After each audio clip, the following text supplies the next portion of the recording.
of benzenoid ring RS having more number of benzenoid ring are more stable. जिसके पास benzenoid ring ज़्यादा होगा वो more stable होगा। Anthracene सबका बन गया।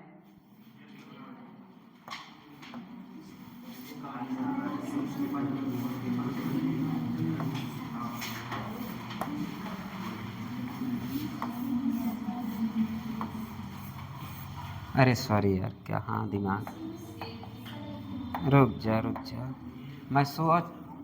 मैं जानते हो क्या सोच रहा था, लिख यहाँ रहा हूँ, सोच रहा था इसमें वाइट दिख रहा होगा कि नहीं।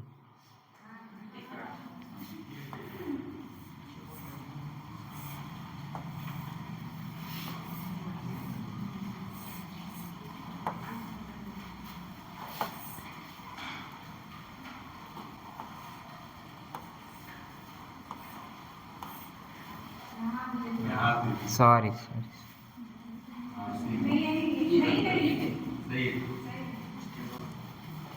अब लग रहा सही है, अब लग रहा सही है ना। चलिए इसका रेजोनेटिंग स्ट्रक्चर भी बना दीजिए एक।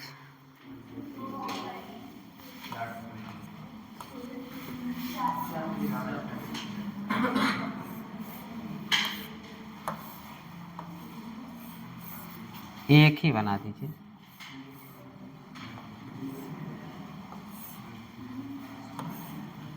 ये छोटा बन गया।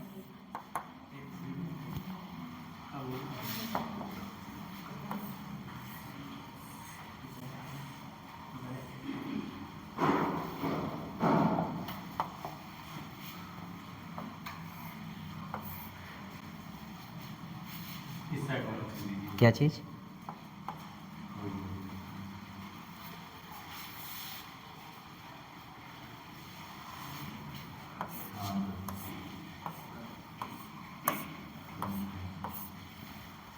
अब बताइए इसमें कितने बेंजोनॉइड रिंग हैं? हाँ, दोनों स्ट्रक्चर में देखना है। जितना मतलब जितना बेंजोनॉइड रिंग उतना ज़्यादा स्टेबिलिटी। अगर हम बेंजोनॉइड रिंग की बात करें तो ये हमारा क्या है, बेंजोनॉइड रिंग, और ये क्या है, बेंजोनॉइड रिंग, और ये क्या है, आल्सो बेंजोनॉइड रिंग। तो दोनों देख के पता चल गया स्टेबिलिटी किसकी, पहले वाले की ज़्यादा है कि दूसरे वाले की ज़्यादा है। अगर आपको ऐसा क्वेश्चन आया हो, पूछ ले स्टेबिलिटी ऑफ द एंथ्रासिन, ऐसे दे दोनों और पूछे कि किसकी स्टेबिलिटी ज़्यादा है, कुछ ना करिए, बेंजोनॉइड रिंग देख लीजिए, जिसमें बेंजोनॉइड रिंग ज़्यादा उसकी स्टेबिलिटी ज़्यादा। तो हो गया, इसमें कोई दम तो है नहीं। सेकंड वाले क्वेश्चन में दम है, बस पहचानना है जिसमें बेंजोनॉइड रिंग ज़्यादा। अब नैप्थलीन का तो पता है, नैप्थलीन का 3 स्ट्रक्चर बना दीजिएगा। नैप्थलीन का 3 स्ट्रक्चर। हाँ, मैं तब तक बनाता रहूँ ना।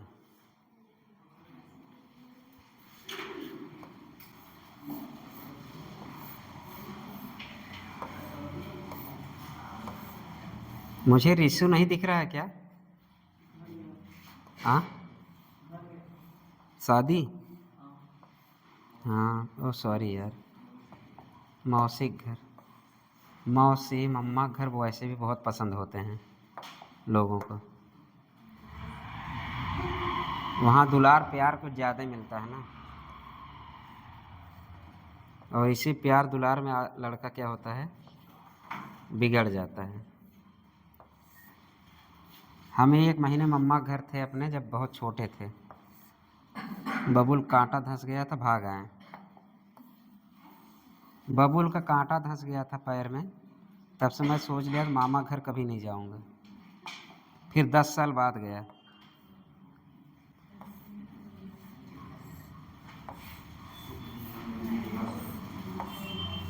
तुम तो स्कूटी लेकर रोज पहुंची रहती हो।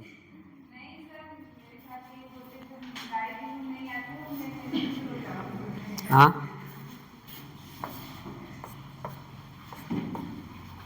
पहला स्ट्रक्चर हो गया, दूसरा भी ऐसे ही कर दो, दूसरे में बीच में कर देना ऐसे ऐसे ऐसे ऐसे, तीसरे में कर देना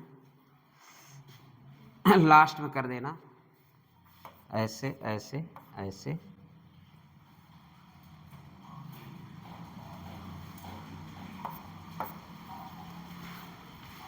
सही है। ठीक, अब आप क्या बताएंगे इसमें आप पहले बताइए स्टेबिलिटी किसकी ज़्यादा है, और दूसरा क्वेश्चन है कि आप इसका लेंथ भी बताना है, तीनों का क्या है। आपको ये भी बताना है इसकी लेंथ, इसकी लेंथ, इसकी लेंथ, इसकी लेंथ, इसकी लेंथ, इसकी लेंथ। अगर हम नंबरिंग कर दे आपको, सपोज 1 2 3, 1 2 3, 1 2 3, इसमें आप पहली बात स्टेबिलिटी तो पता चल गया होगा। सब में एक बेंजोनाइड रिंग है,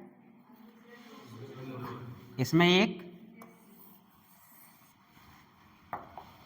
और इसमें एक, तो ए वाला एक, ए वाला, और इसमें भी केवल एक। तो स्टेबिलिटी का अगर आर्डर हम देखें तो हम मान लें दूसरा ए है और ए पहला है, ए तीसरा, तो स्टेबिलिटी का ऑर्डर क्या होगा, स्टेबिलिटी सबसे ज़्यादा किसका होगा, दूसरे का, इसके बाद ठीक, ये है आपका स्टेबिलिटी ऑर्डर। अब बताए बॉन्ड लेंथ 1 2 में ज़्यादा है, 2 3 में ज़्यादा है, आप बताएंगे कि इक्वल बॉन्ड लेंथ है। ऑप्शन हो आपके पास, ठीक है, मतलब हम C1 C2 कर दें, जैसे मान लीजिए आपसे बॉन्ड लेंथ पूछा C1 C2 का बॉन्ड लेंथ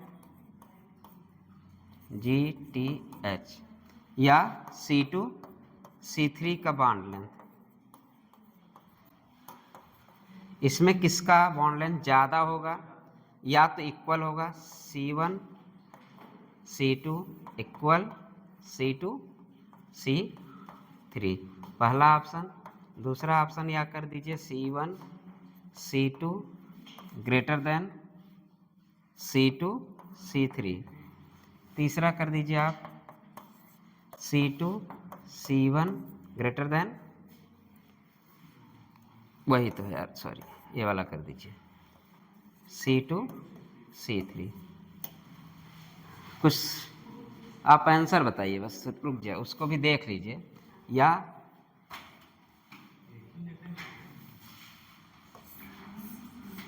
ये आपका बेंजीन है,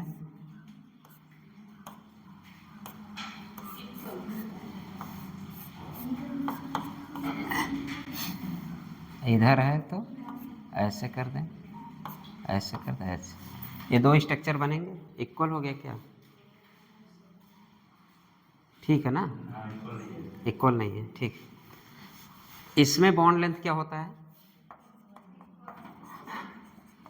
आपसे असर्शन रीजन टाइप क्वेश्चन पूछे, बेंजीन रिंग में बॉन्ड लेंथ इक्वल होता है, और नैप्थलीन में क्या होगा, इन नैप्थलीन, तब क्या बताएंगे, नैप्थलीन में क्या करेंगे,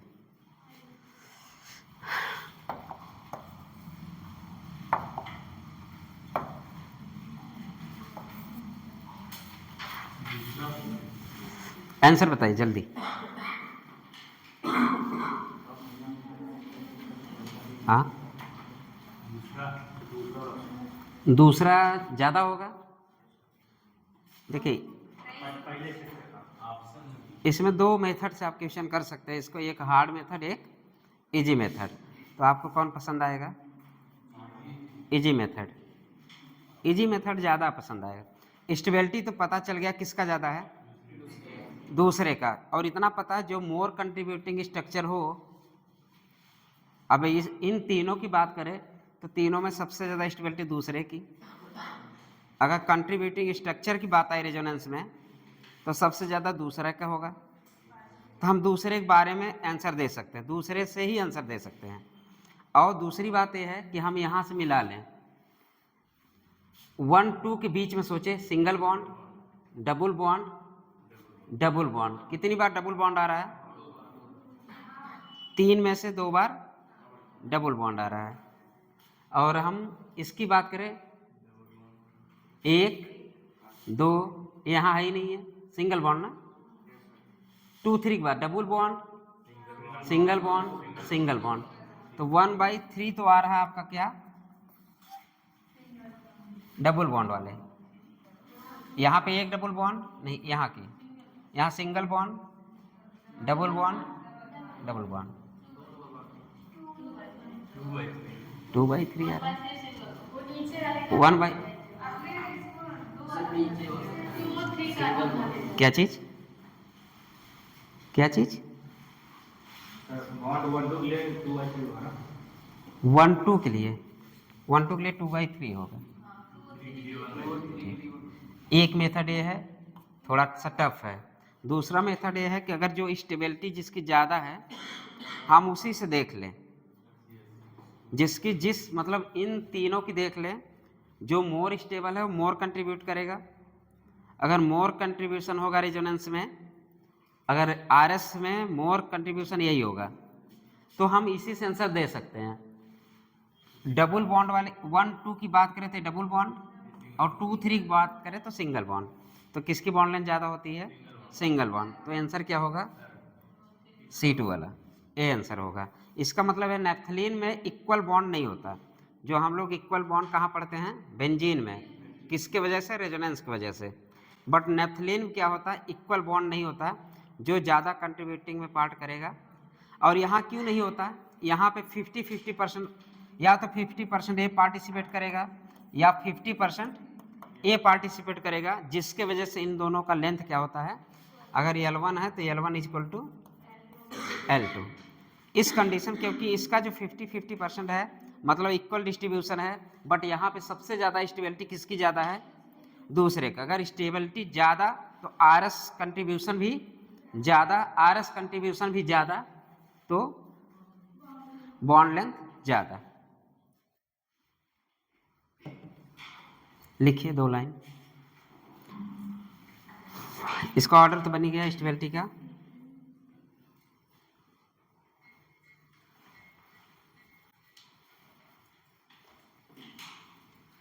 C1 C2 लिखिए।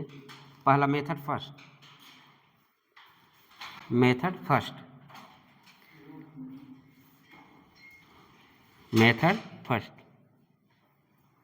C1 C2 ऐसे लिखिए।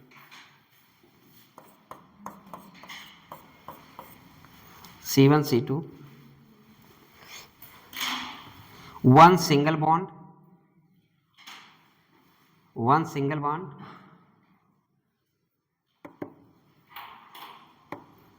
प्लस 2 डबल बॉन्ड,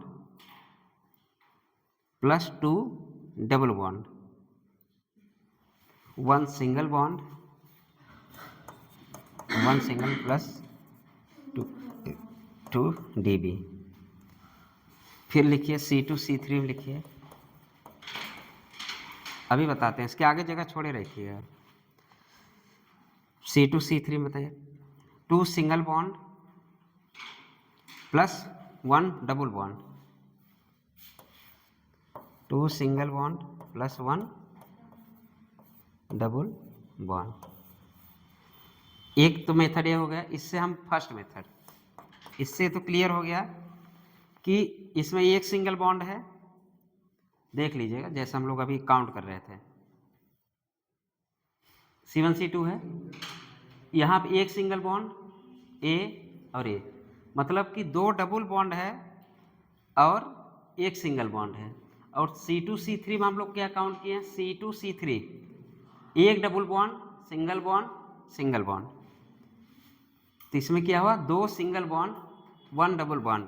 अगर हम देखें अगर रिजल्टेंट देखें तो 2 सिंगल बॉन्ड वाले की बॉन्ड लेंथ ज़्यादा होगी ना। इसलिए C2 वाला C3 वाला क्या है? Greater than C1 C2। और दूसरा मेथड तो वही है, RS लिखिए। दूसरा method second, method second, according to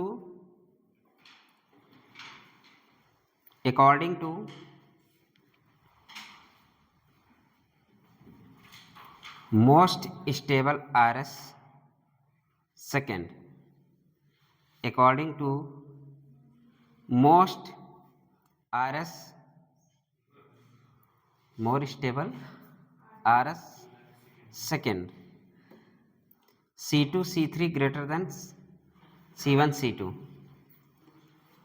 अरे most stability of the RS का सेकंड वाला मोस्ट स्टेबल है ना, इसमें देख रहा है एक कौन सा 2 और 3 के बीच में सिंगल बॉन्ड, और सिंगल बॉन्ड की लंबाई वैसे भी ज़्यादा होती है, तो इसके according C2 C3 greater than C1 C2। दो मेथड है।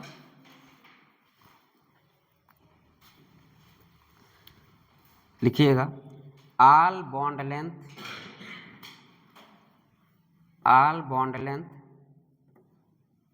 are not equal in naphthalene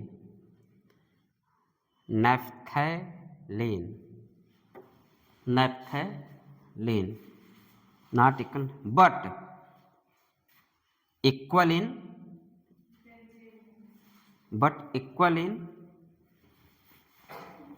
अब लिख दीजिए, हम थोड़ी लिखाएंगे, बट इक्वल इन बेंजीन। हो गया, ये सब खत्म हो गए हैं। हाँ लिख लीजिए क्या हुआ? हाँ किसकी दवा? खांसी आ रही है?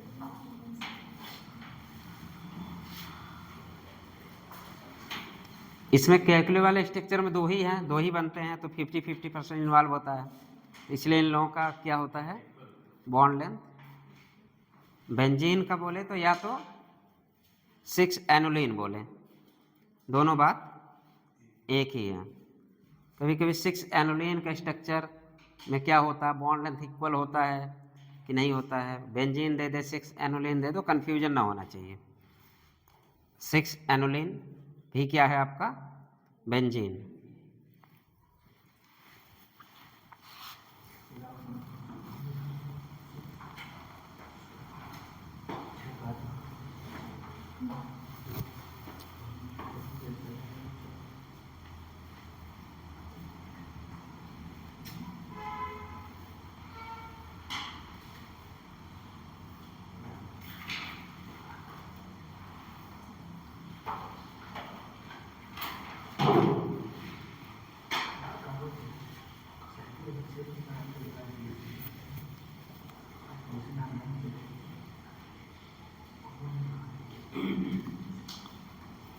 दो क्वेश्चन दे करेंगे आप लोग, इसके बाद नया हेडिंग बॉन्ड डिसोसिएशन एनर्जी।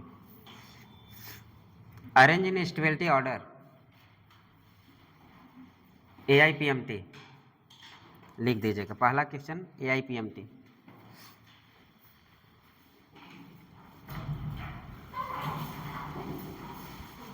हो गया सब, आगे बढ़े। अरेंज इन स्टेबिलिटी ऑर्डर है, पहला आपका कार्बोकैटायन है,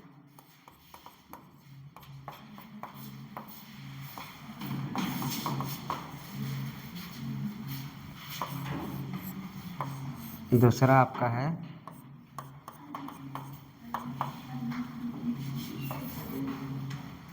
CH2 पे पॉजिटिव। तीसरा लिख लीजिए, तीसरा लिख लीजिए CH2OH। CH2OH।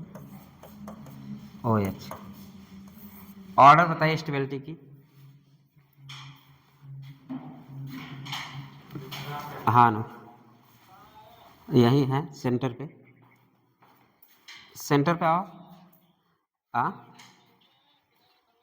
आओ पूरा ज्ञानपुर एरिया चलना है ना, उधर आओ, पहले सेंटर पे आओ। और लक्ष्मण के लाई लेता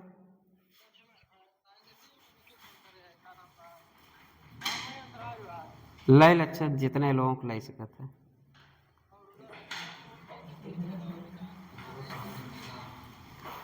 एक गाड़ी 5 लोग 6 लोग तो चल ही सकते हैं। अरे तू गोदी में बैठ जा और क्या कर। चलो ठीक है।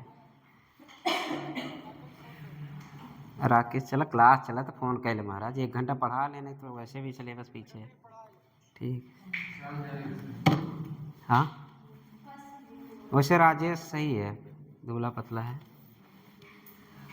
हर जगह एडजस्ट हो जाएगा। हाँ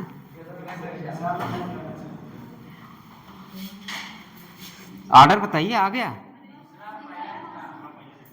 दूसरा, दूसरा इसके बाद पहला। तुम्हारा घर तो नहीं बसेगा कभी, तुम्हारा घर बसेगा कभी?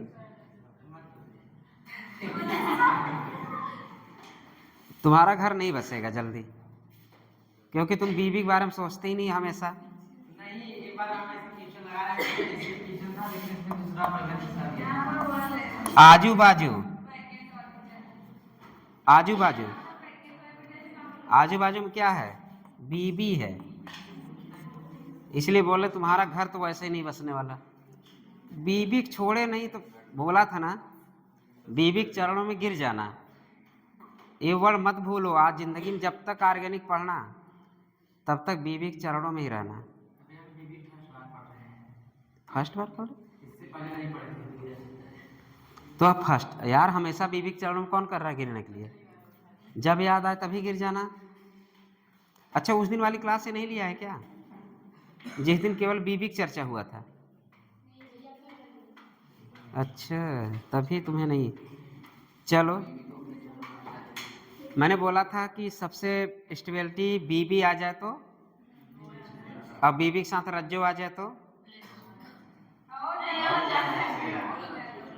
और लेस स्टेबल। तो यहाँ पहले में क्या दिख रहा है? पहले में बीबी दिख रहा है तो हो गया क्लियर। तो ऑर्डर क्या होगा? मतलब गलती का ही करते हो ऐसा, इसलिए बोल दिए। कितने लोग ऐसा आंसर सोचे थे साथ होना ईमानदारी से?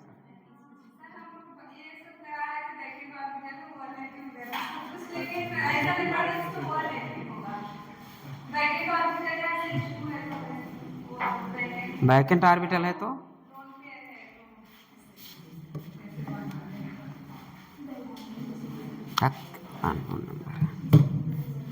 सही है ना क्वेश्चन? AIPMT डाल दीजिएगा,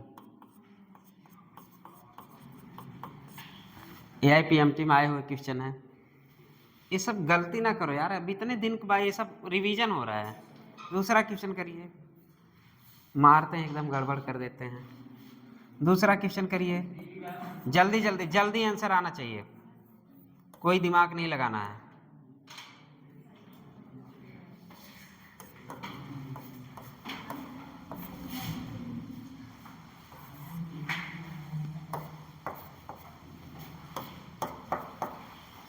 एक फ्लोरीन है, ऊपर ने CH2 नेगेटिव।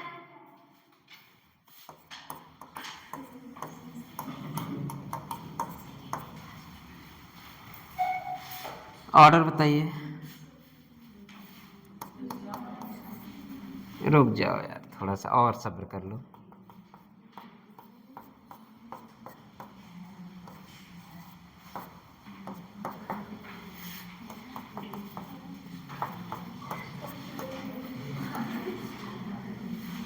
उसमें कार्बोकैटायन की स्टेबिलिटी थी, इसमें कार्बन आयन की स्टेबिलिटी है। ऑर्डर बताइए। कार्बन आयन की है, कार्बन आयन 2 स्टेबिलिटी हम सोचे देख लें आप लोग, थोड़ा सा पिछली यादें थोड़ा ताज़ा हो जाए हैं, भूल गए। ऑर्डर बताइए। 50% तो सही होगा, इसमें 2 राय नहीं है, और जो नहीं बताएगा 0%।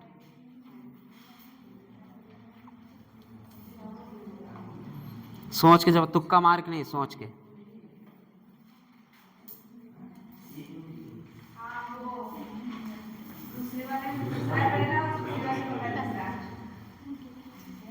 पहले वाले में, दूसरे वाले में, मतलब पहले वाले में दूसरा पहला, और दूसरे वाले में क्यों?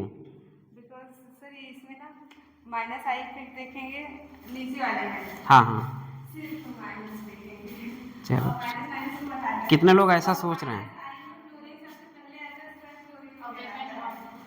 कितने लोग ऐसा सोच रहे हैं? सोचना है तो याद रहेगा। और कोई सोच रहा है ऐसा? हाँ नहीं, उसका सपोर्ट कितने लोग कर रहे हैं? हाथ उठा। एक। चलो, आजकल तुम्हारा राधा बहुत पट रहा है।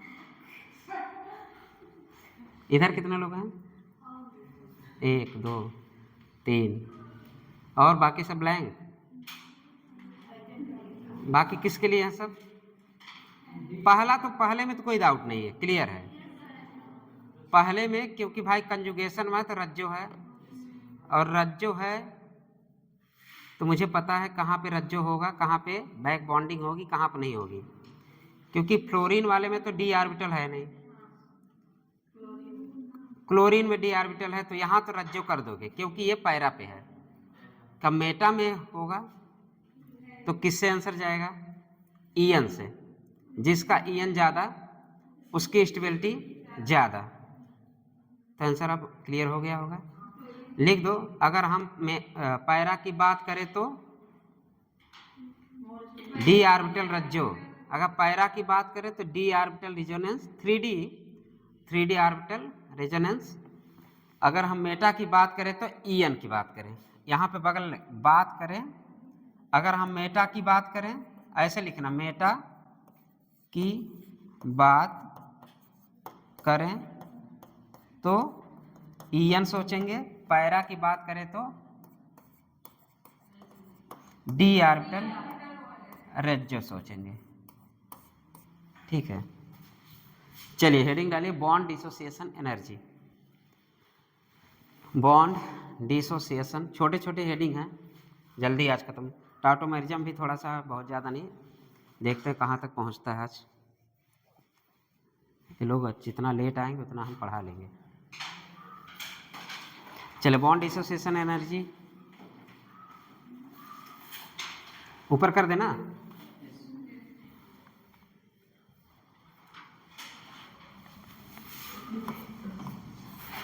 बॉन्ड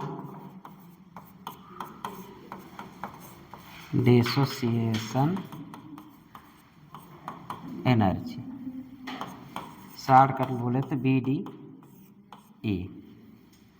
BDE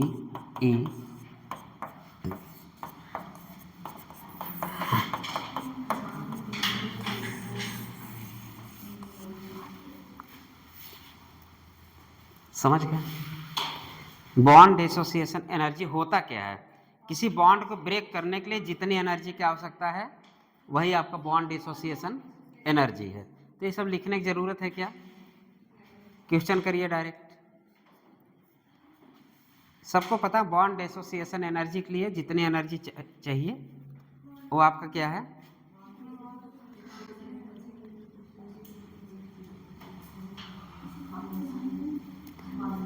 फॉर, हाँ question, for homolysis of CH bond,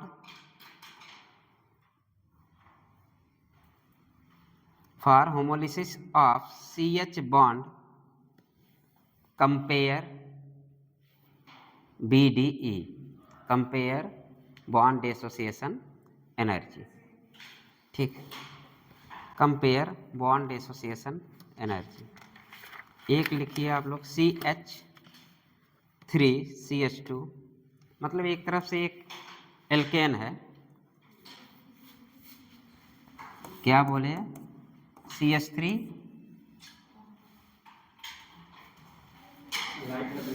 light करिए। सोलर पैनल अभी नहीं स्टार्ट हुआ, धूप नहीं होगा। आ गया धूप, कल सोलर पैनल धुला गया था।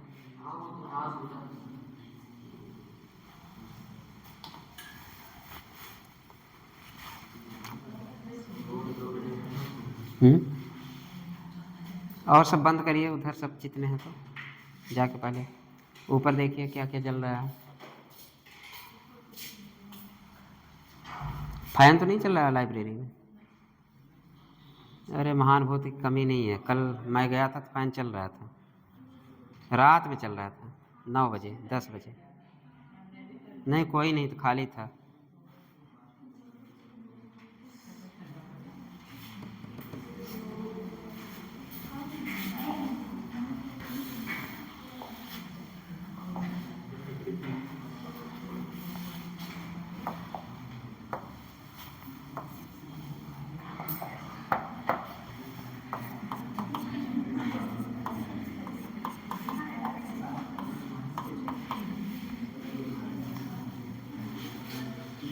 लिखिए, दूसरा लिखिए।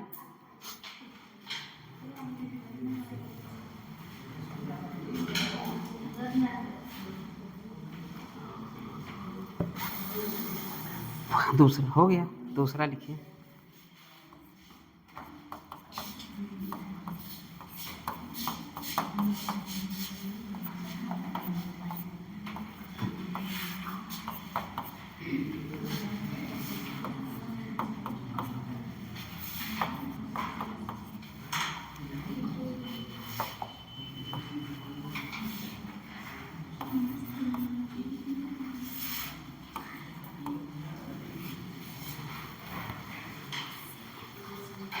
मतलब होमोलिटिक क्लीवेज अगर टूटता है, पहला क्वेश्चन क्या है, होमोलिटिक क्लीवेज। और पता है होमोलिटिक क्लीवेज में क्या बनता है, फ्री रेडिकल। तो फ्री रेडिकल बना दो। इसका फ्री रेडिकल क्या बनाओगे, CH3 CH2 free radical plus H free radical. यहाँ पे क्या होगा, CH3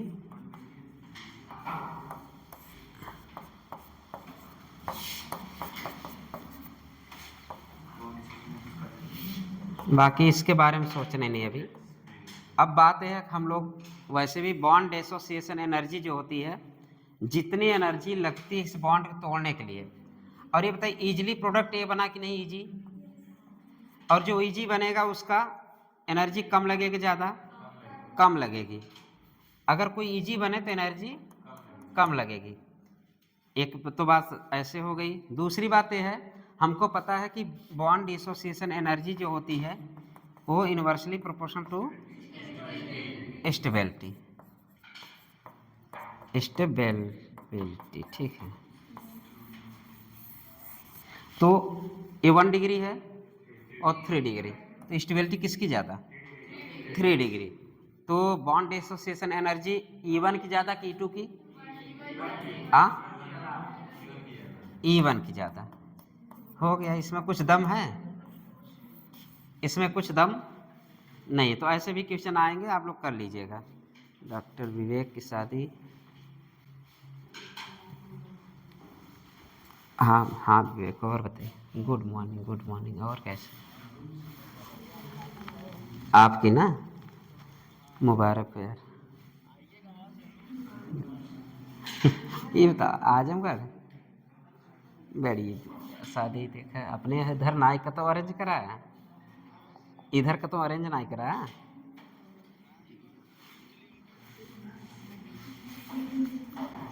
अच्छा अच्छा, चलिए जो भी है, सब जिंदगी ऐसे कट रही है यार।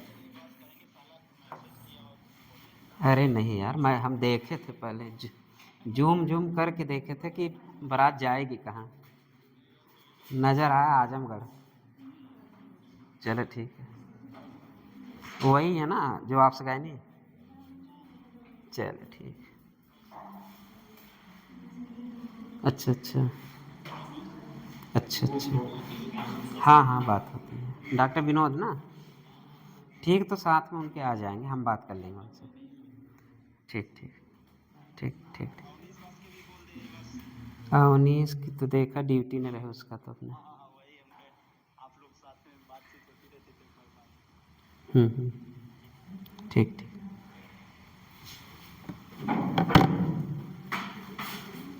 अरे यार थोड़ा सा,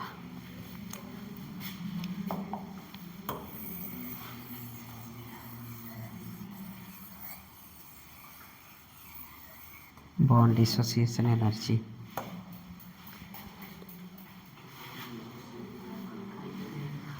लिखिए, बेंजीन रिंग बनाइए।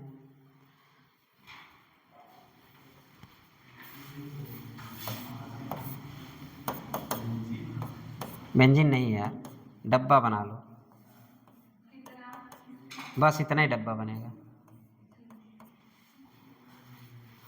एनर्जी एक ही रिंग में सब देख लेंगे ना। E1 हो गया, और ये आपका E2 हो गया, और ये आपका क्या हो गया, E3 हो गया, ये क्या हो गया, E4। चलिए,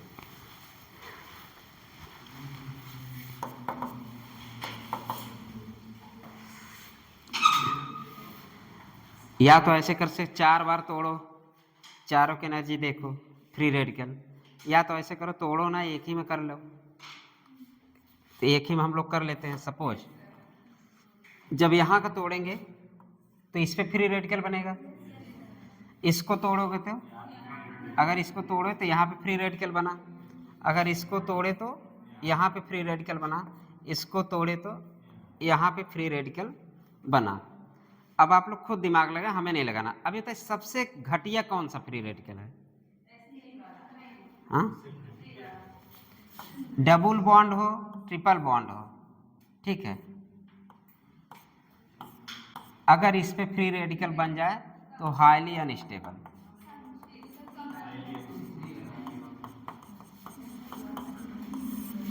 अब इससे तो एक तो क्लियर हो गया, सबसे पीछे कौन जाने वाला है, E3। इससे तो क्लियर हो गया कि E3 को हम सबसे पीछे ही रखेंगे। अब देखिए, शायद E4 और E2 को आप देख रहे होंगे कि किस में है वो, रेजो में है, 2 भी रेजो में है और 4 भी रेजो में है। अभी बताइए सबसे बढ़िया कहाँ पे है?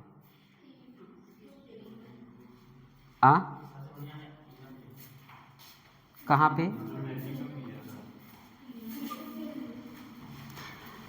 4 भी रज्जों में है। इसके बाद क्या आएगा? E1 कहाँ रज्जों में है? E1 कोई रज्जों में नहीं है। मतलब सबसे पहले तो ये हो गया, क्योंकि ये रज्जों में नहीं, सबसे एकदम एल्कीन पे है, और ये रज्जों में तो है ही नहीं है। अरे इसको ढक लो, बहुत तुम्हारे फ्री रेडिकल इंटरेक्शन मत कराने लगना।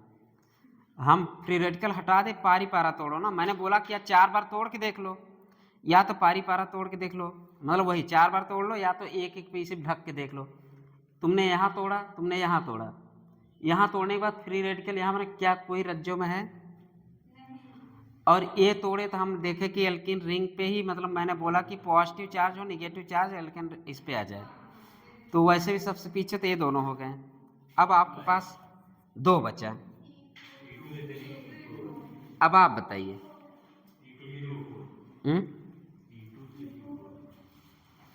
E2 ज़्यादा होगा कि E1? E4? E4 ज़्यादा होगा। मतलब हम बोल दें, देखिए दो ही तो कन्फ्यूजन था इसी में, इसमें कन्फ्यूजन था ना। E2 और E4 दोनों कंजुगेशन में है, बट उसके साथ भी और किसके साथ है? रज्जों के साथ और क्या है? अल्फा हाइड्रोजन भी है। किसके पास? E2 के पास अल्फा हाइड्रोजन है, E2 के पास, मीन्स हाइपर कंजुगेशन भी है E2 के पास। कहाँ पे है?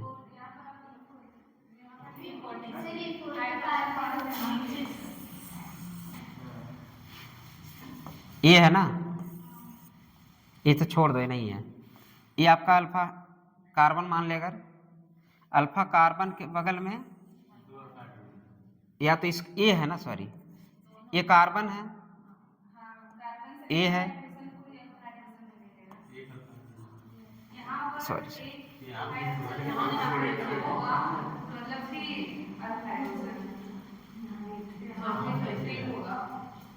कहाँ पे? लेकिन यहाँ पर हो सकता है इसका चला जाए, दोनों तरफ ऐसे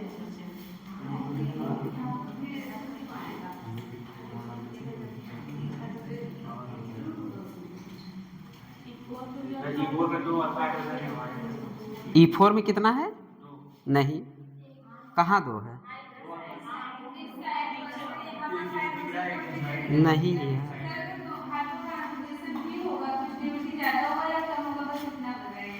हाइपर कंजुगेशन स्टेबिलिटी ज़्यादा होगी। कौन सा सही है? किसकी? एनर्जी की? नहीं, हम पहले एनर्जी की निकालो ना, स्टेबिलिटी का ऑर्डर पहले स्टेबिलिटी का ऑर्डर बताओ। ई मत रखो, 1 2 3 करो। 4 है, ई मत करो अभी, 1 2 3 करिए।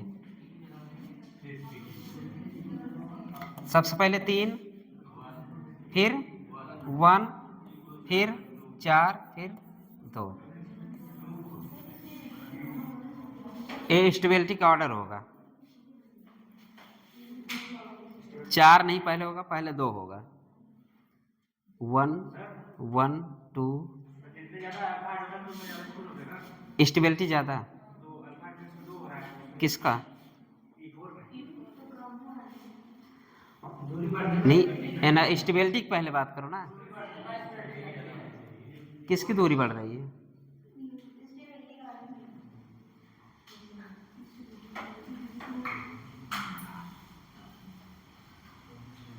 नहीं नहीं, इसके पास ये भी तो है ना यार, ये भी तो है,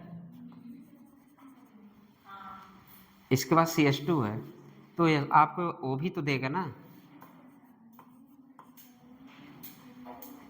स्टेबिलिटी ये भी तो बढ़ाएगा ना। 1 मिनट, स्टेबिलिटी का ऑर्डर आपका सपोज ये प्लस आई की तरफ बिहेव करेगा कि नहीं? स्टेबिलिटी ऑर्डर दूसरे के ज़्यादा, चौथे के, फिर 1 का, फिर 3 का।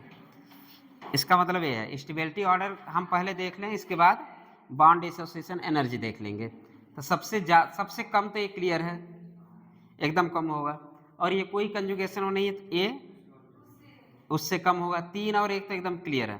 फंसता है आपका 2 और 4 में। 2 के लिए कोई बस एक हाइड्रोजन सपोर्ट में है, 2 के लिए, 4 के लिए, लेकिन इसके पास इसके साथ साथ ये भी है, और इसके साथ आपका CH3 भी है, और CH3 क्या शो करता है? Plus I effect he show करेगा, और प्लस आई इफेक्ट आपका पता है फ्री रेडिकल स्टेबिलिटी बढ़ाता है। तो ये एकदम क्लियर ऑर्डर है। हाँ, किसका? अरे ये भी तो एक ठू है, ये तो भी तो एक ठू है, ये तो बराबर हो गया। अरे वैसे देख लो, अरे यहाँ भी एक हाइड्रोजन है, यहाँ भी एक हाइड्रोजन है, तो बराबर हो गया, लेकिन ये यहाँ पे एक्स्ट्रा है ना ये। अरे वैसे सोच लो, हाइपर कंजुगेशन सोचो, एक हाइपर कंजुगेशन, बट यहाँ पे CH3 एक एक्स्ट्रा है कि नहीं? एक एक करके देखो, एक साथ ना तोड़ो। अगर हम सबसे पहले इसको तोड़ देते तो ये तो है ही है ना। अगर हम जब इसको हटाते तो इसके बारे में सोचते, जब इससे सोचते इससे कोई मतलब नहीं। अब एक तरह से CH3 है ना, और CH3 क्या करेगा? इलेक्ट्रॉन डेंसिटी को बढ़ाएगा। अगर इलेक्ट्रॉन डेंसिटी बढ़ाए तो स्टेबिलिटी इसकी इससे तो ज़्यादा है, स्टेबिलिटी इससे ज़्यादा। ऑर्डर क्या होगा? 2 4 1, तो आपका उल्टा कर दीजिए, 3 1 4 2। ये किसकी ऑर्डर है? BD। ये क्वेश्चन कर लीजिएगा, प्यारा क्वेश्चन है, अगर ऐसा आया तो कर लेंगे आप लोग। चलिए, इलेक्ट्रोमेरिक इफेक्ट, हम घुस रहे हैं कहाँ पे? टाटोमेरिज्म, रिएक्शन की तरफ अब जा रहे हैं हम लोग। आज के बाद रिएक्शन वाली फीलिंग आएगी, खत्म हो गया, बस ये लास्ट चल रहा है इलेक्ट्रो। अच्छा, मैंने बोला जब इलेक्ट्रोमेरिक हमने बोला था परमानेंट इफेक्ट था कि टेम्पररी था? इलेक्ट्रोमेरिक टेम्पररी इफेक्ट, और मैंने ये बोला था उसके आने से कुछ कुछ होता है, उसके ना आने से कुछ नहीं होता है, ये वर्ड बोला था। तो इसकी डिफिनीशन ही यही है, उसके आने से कुछ कुछ होता है, उसके ना आने से कुछ कुछ नहीं होता है। कहाँ पे? पाई बॉन्ड में। जब पाई बॉन्ड में किसी के आने से हलचल मचे, ध्यान सुनना, जब पाई बॉन्ड में किसी के आने से हलचल मचे या उसमें कुछ कुछ होने लगे तो समझ लेना इलेक्ट्रोमेरिक इफेक्ट शुरू हो गया है। इसका मतलब ये है कि पाई बॉन्ड में रिएजेंट के वजह से या अटैकिंग रिएजेंट के वजह से कुछ कुछ होने लगे तो समझ लेना कि वहाँ पे इलेक्ट्रोमेरिक इफेक्ट शुरू हो गया। और इलेक्ट्रोमेरिक इफेक्ट हम लोग कितने भागों में डिवाइड करते हैं? 2, plus E electromeric and minus E electromeric. बस 2, 5, 10 मिनट लेक्चर है बस। इलेक्ट्रोमेरिक बहुत ज़्यादा नहीं है, टेम्पोररी इफेक्ट है, हम लोग पढ़ चुके थे। इसमें बस इतना पता है, हाँ अकेले कुछ नहीं कर सकता, जब तक कोई अटैकिंग रिएजेंट ना हो तो उस पाई बॉन्ड में कोई हलचल नहीं मचेगी, और उस पाई बॉन्ड में हलचल ना मचे समझ लीजिए इलेक्ट्रोमेरिक नहीं है। चलिए ये लिख लीजिए थोड़ा सा, इलेक्ट्रोमेरिक इफेक्ट या ई इफेक्ट, इलेक्ट्रोमेरिक इफेक्ट या ई इफेक्ट लिखो लिखो। ब्रैकेट में लिख दीजिए पोलराइजेबिलिटी इफेक्ट, पोलराइजेबिलिटी इफेक्ट,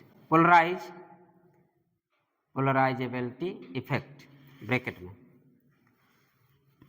और ब्रैकेट में लिख दीजिए for pi bond system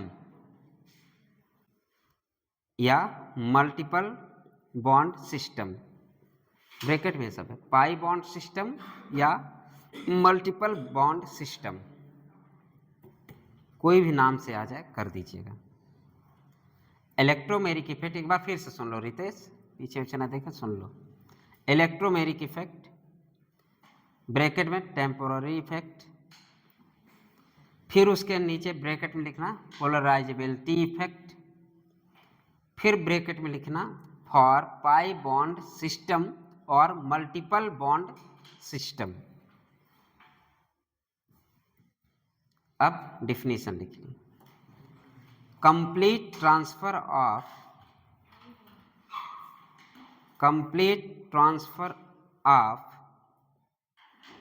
A shared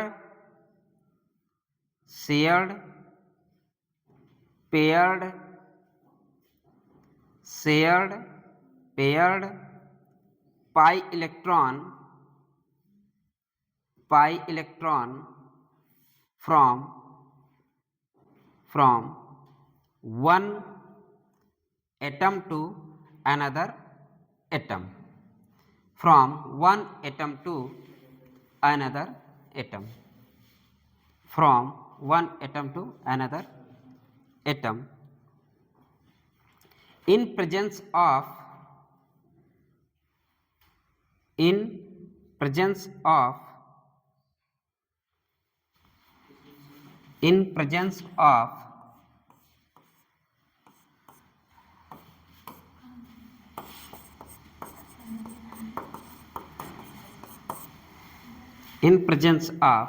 attacking reagent, in presence of attacking reagent।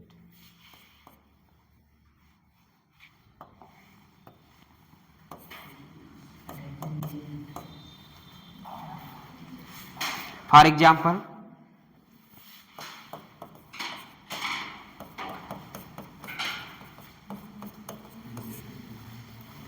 Alkene है,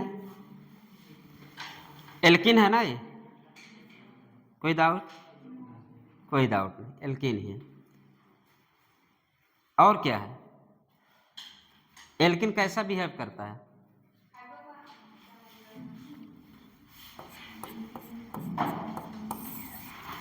अगर पोलर पाई बॉन्ड हो तो इलेक्ट्रोफाइल, अगर पोलर पाई बॉन्ड हो तो इलेक्ट्रोफाइल, नॉन पोलर या पाई इलेक्ट्रॉन हो, अगर पाई इलेक्ट्रॉन हो तो न्यूक्लियोफाइल।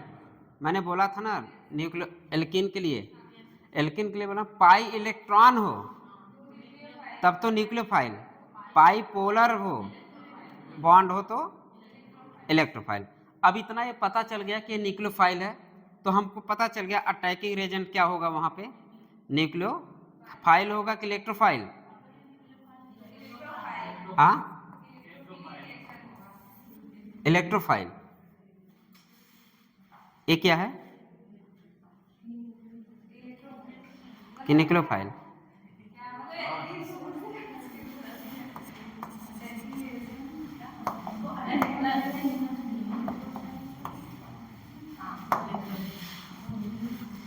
अब सही है, क्योंकि ये न्यूक्लियोफाइल तो अटैक किसका होगा? इलेक्ट्रोफाइल का। तो यहाँ पे जो आने वाला होगा इलेक्ट्रोफाइल का अटैक होगा, लेकिन जनरली इलेक्ट्रोफाइल अटैक नहीं करता, बल्कि हमारा डिफिनीशन क्या है? पाई। लेकिन हम अब रिएक्शन क्या कराते हैं? अटैक रिएजेंट जो भी है, लेकिन नॉर्मली बोला जाता है कि अटैकिंग इलेक्ट्रोफाइल, बट इलेक्ट्रोफाइल नहीं होता, बल्कि आपका पाइप इलेक्ट्रॉन पोलराइज होकर किसके पास जाता है? आपसे ऐसे क्वेश्चन दिया हो, ऐसे कुछ ना दिया, ऐसे दे दे, ठीक, और एक क्वेश्चन दे दे इधर से तीर, तो बहुत सारे बच्चों में होगा हाँ नहीं यार इलेक्ट्रोफाइल जो था ना एल्किन अटैक करता है, इलेक्ट्रोफाइल एल्किन पे अटैक करता है, आंसर क्या मारेंगे? दूसरा वाला। तो जल्दबाजी में नहीं करना, मतलब कि आपका पाई जो इलेक्ट्रॉन है ना, ये किसके पास जाएगा? मतलब ये किसके पास जाएगा? ये किसके पास जाएगा? ऐसा होता, लेकिन बोलते क्या है? इलेक्ट्रोफाइल अटैक ऑन एल्किन बोलेंगे, लेकिन सोचेंगे वो बोलने का हम लोग जब भी अच्छा पढ़ते क्या? Electrophile attack on nucleophile, nucleophile attack on, ऐसा बोलते, लेकिन होता ऐसा नहीं है। मैंने एक दिन और ऐसे ही जिक्र किया था कि असल में होता क्या है कि इलेक्ट्रोफाइल अटैक करता है, ये बोलते हैं हम, लेकिन ए जाता है उसके पास। अच्छा वैसे सोचो, यहां तो इलेक्ट्रॉन नहीं है, उल्टा होता है, बट सोचना ऐसे ही है। अगर एज करके दे तो आपका आंसर क्या होना चाहिए? ये मत बोलना अटैक ऑन न्यूक्लियोफाइल, इलेक्ट्रोफाइल का अटैक ऑन न्यूक्लियोफाइल, ये गलत है।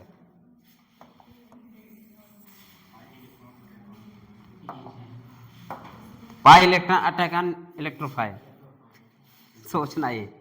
चलिए अब बात हम ये कर रहे हैं, हमारे पास हम प्लस ई इफेक्ट की बात कर रहे हैं। यहाँ पे दो की पॉइंट आएगा, बस वही इंपॉर्टेंट है, एक ये हो गया, एक माइनस ई वाला।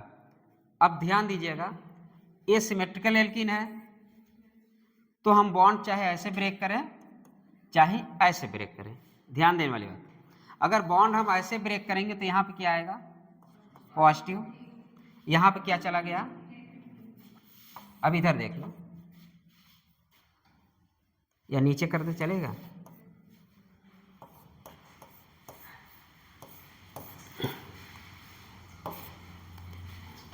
कलर चेंज करना, ये इलेक्ट्रॉन इस पे चला गया कि नहीं? अरे टूट चुका है, सिंगल बॉन्ड है, बॉन्ड टूटने में ये इलेक्ट्रॉन यहाँ चला गया, यहाँ पॉजिटिव चार्ज आया, क्लियर? अब इसके पास इलेक्ट्रॉन कमी है, ये कहाँ लग जाएगा? यहाँ लग गया, ठीक है। इसका मतलब ये है, अगर बॉन्ड टूटने के बाद जो इलेक्ट्रॉन इस कार्बन पे आए, उसी कार्बन पे हाइड्रोजन लग जाए और ये पॉजिटिव का फॉर्मेशन हो जाए, वो आपका प्लस ई इफेक्ट होगा। या तो ये बोल सकते हैं बॉन्ड के मोमेंट के डायरेक्शन, जिस तरह मोमेंट हो रहा है उधर ही आपका रिएजेंट अटैच हो जाए, वो प्लस इफेक्ट शो करेगा। अगर बॉन्ड तोड़े, जिस मोमेंट में तोड़े उसके अपोजिट अगर रिएजेंट आके अटैक कर दे तो क्या होगा? Minus E effect. समझ गए? अब एक माइनस ई इफेक्ट किस में दिखेगा? CHO बना लो, पोलर पाई बॉन्ड बना लो, दो की पॉइंट मिलेगा। दूसरे में सोच लेते हैं हम लोग, अभी हम लोग लिखाते हैं, पाई पर लिख लें कि सिंगल सिंगल लिख लिया जाए? पहले इसमें लिखिए, पहले इसमें लिखिए, ऐसे बनाइए और लिखिए, एक लाइन लिख लीजिए तब।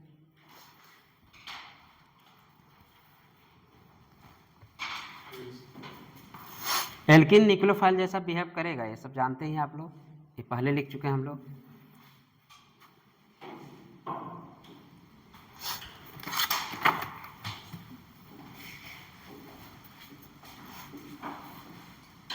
अब ये बताइए, अगर रिएजेंट ना होता तो पाई बॉन्ड में हलचल मचता क्या? तो इसलिए डिफिनीशन में ये है, विदाउट पाई बॉन्ड हलचल तभी पाई बॉन्ड में होगा जब इसके पास अटैकिंग रिएजेंट हो, यही वर्ड है। इसलिए इसके आने से कुछ कुछ होता है, न आने से कुछ नहीं होता। ये है इलेक्ट्रोमेरिक इफेक्ट। ये अपने भाषा में याद रखना, क्योंकि अपने भाषा वाली ज़्यादा याद रहता है। और एक कलर से, जो जहाँ पे माइनस वाला जा रहा है उसको कलर से बनाना थोड़ा। बॉन्ड तोड़ने के बाद जहाँ पे माइनस वाला जा रहा है, हाँ लिखो लिखो, हाँ लिखो। बॉन्ड मूवमेंट के जैसे लिखवा रहे हो वैसे लिखो। बॉन्ड मूवमेंट के सेम डायरेक्शन में रिएजेंट का जुड़ना प्लस ई इफेक्ट कहते हैं। प्लस ई इफेक्ट कहते हैं।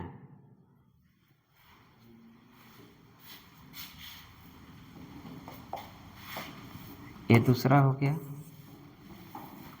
दूसरा क्या है आपका? सी ओ।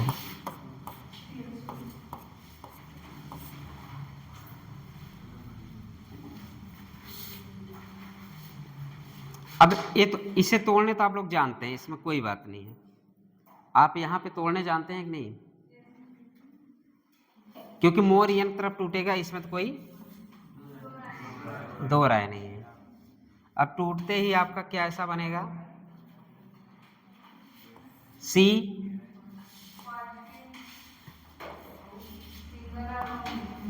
क्या चीज?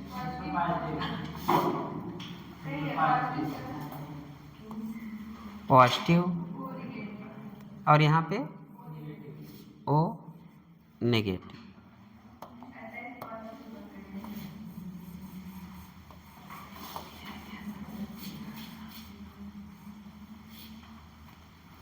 ठीक।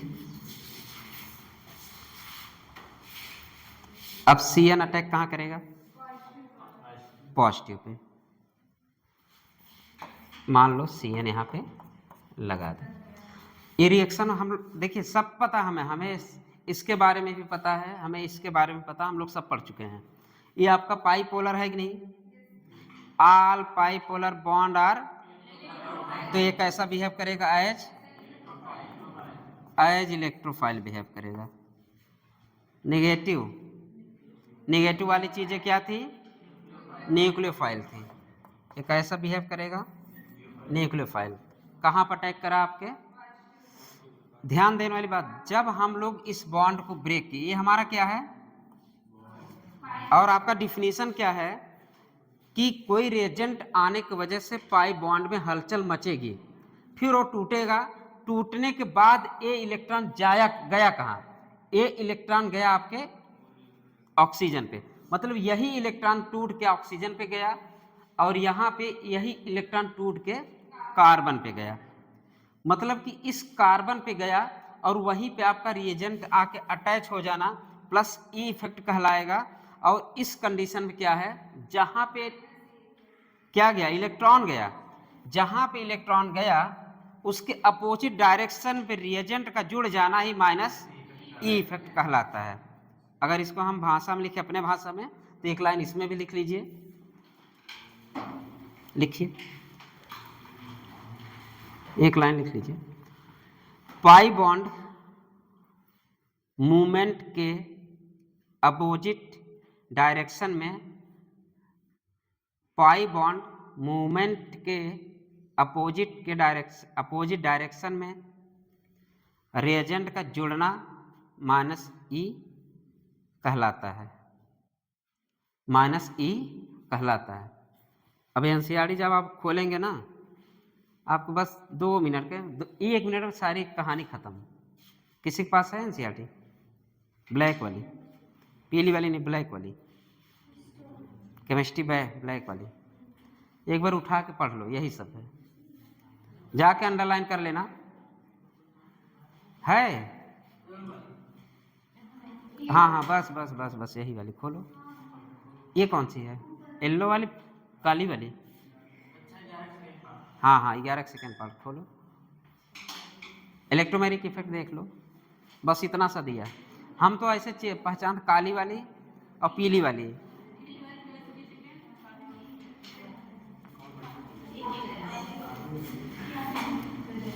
पीली वाली ज़्यादा बढ़िया है, इसलिए पीली में बहुत ऑर्गेनिक है।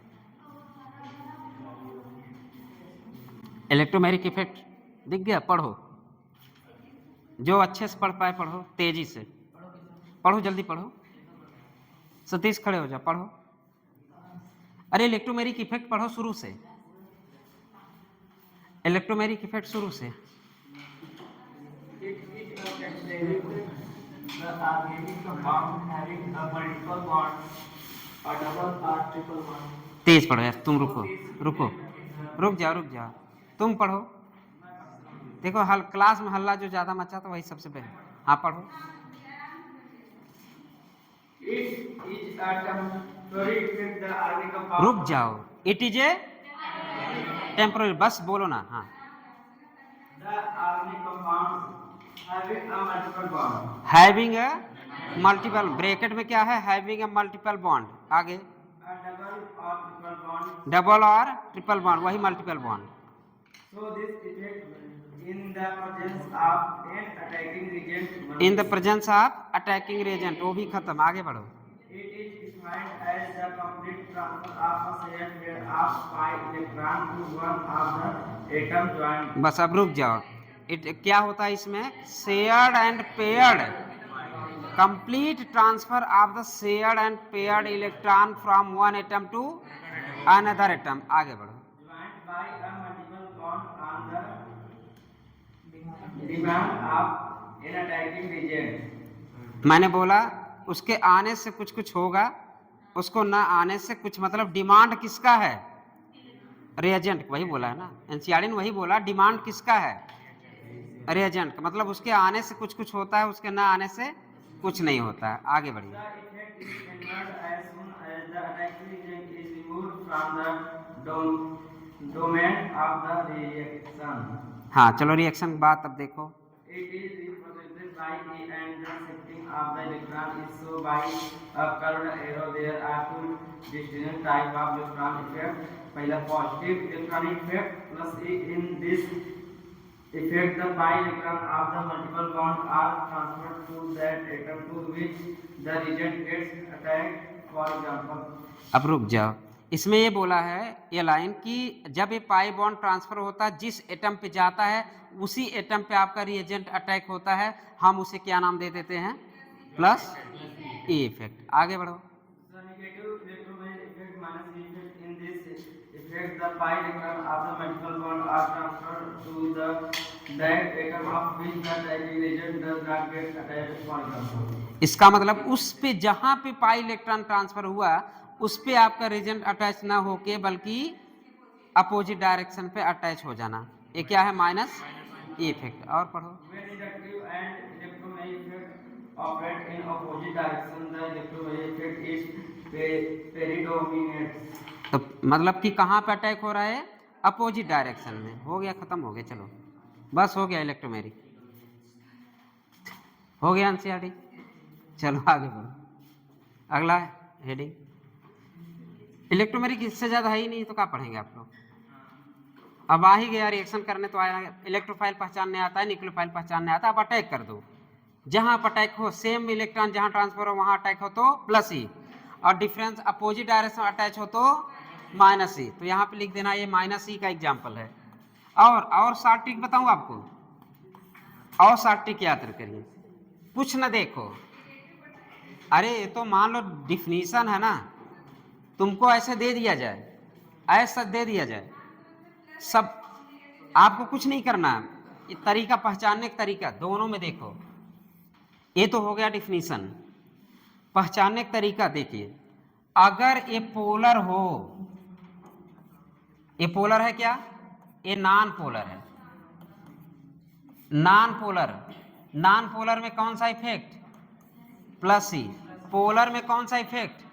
Minus P. जहां भी आपको पोलर कंपाउंड दिख जाए कौन सा इफेक्ट शो करेगा? Plus minus E effect. अगर नॉन पोलर दिख जाए तो यह हुआ पहचानने का तरीका। ऐसा नहीं कि है एग्जाम्पल आपको दे दिया जाए, कीटोन भी दे सकता है, हम ये करें कीटोन भी दे सकता है। मान लीजिए एल्डिहाइड है, जहां भी पाइपोलर कंपाउंड दिख जाए उस अटैकिंग रेजेंट जो भी होगा अपोजिट साइड में जाके जुड़ेगा। Polar polar pi bond, polar pi bond रहेगा तो हमें किसके बारे में सोचना है? माइनस ई। अगर नॉन पोलर पाई बॉन्ड है तो किसके बारे में सोचना है? प्लस। एक वर्ड में मिल गया कि नहीं आंसर? पहचान लेंगे, कुछ भी आ जाए आपको ऐसे दे दिया जाए, मान लीजिए एल्काइन दे दिया जाए तो मल्टीपल बॉन्ड सिस्टम, ये सब एल्कीन एल्काइन आ जाए तो प्लस ई, नॉन पोलर भी होना चाहिए। पहचानने के नॉन पोलर भी पहचानिए ना, नॉन पोलर हो तो प्लस ई, पोलर हो तो ठीक। अब पोलैरिटी कैसे डिसाइड करते हैं आप? इसका ईएन से। अरे ईएन से जी, हम पहले जैसे पोलैरिटी पहचान लो तो क्लियर हो जाएगा क्या है। एक लाइन में अगर जवाब चाहिए तो पोलर कंपाउंड ये है कि नहीं, इसका ईएन ज्यादा इसका कम, ईएन का डिफरेंस जहां दिख जाए माइनस ई इफेक्ट, वो पोलर पाई बॉन्ड हो गया। समझ गए? मतलब शॉर्ट ट्रिक ये है, शॉर्ट ट्रिक या हिंदी में लिख लेना, नॉन पोलर की जगह लिख लो नॉन पोलर हो तो प्लस ई इफेक्ट, ऐसे लिखो ऊपर, नॉन पोलर हो तो प्लस ई, पोलर कंपाउंड हो तो माइनस ई। ये आपका शॉर्ट ट्रिक होगा। चलिए आगे बढ़िए, हेडिंग डालिए क्या? टाउटो मैरिज। टाउटो मैरिज्म एक तरह से स्ट्रक्चरल आइसोमेरिज्म की तरह बिहेव करता है। चलिए चलाए हुआ था। चलिए रेजोनेंस होता है क्या? ये रेजोनेंस की तरह होता है, रेजोनेंस यहाँ नहीं होता। रेजोनेंस में कभी भी एटम का ट्रांसफर नहीं होता, एक बात ध्यान देना। रेजोनेंस में कभी भी एटम का ट्रांसफर नहीं होता। यहाँ भी रेजोनेंस जैसा दिखता है बट यहाँ पे रेजोनेंस ये है नहीं। टाउटोमेरिज्म में नॉट ए रेजोनेंस, बल्कि ये क्या होता है, इसका एटम ट्रांसफर होता है, ना कि रेजोनेंस होता है। एक एटम तीसरे एटम पे जाएगा, एक एटम दूसरे एटम, इसलिए ट्रायड सिस्टम और डायड सिस्टम पढ़ते हैं। लेकिन उसका कोई रोल नहीं, कोई पूछने नहीं आया व्हाट इज ट्रायड सिस्टम। ये नहीं कि तुमको पढ़ा दे तो अगले दिन पूछ लो सर कैसे ट्रायड सिस्टम हो, ये सब आता ही नहीं। ट्रायड सिस्टम तीन एटम इधर उधर होंगे। चलिए लिखिए पहला टाउटोमेरिज्म definition, when two structural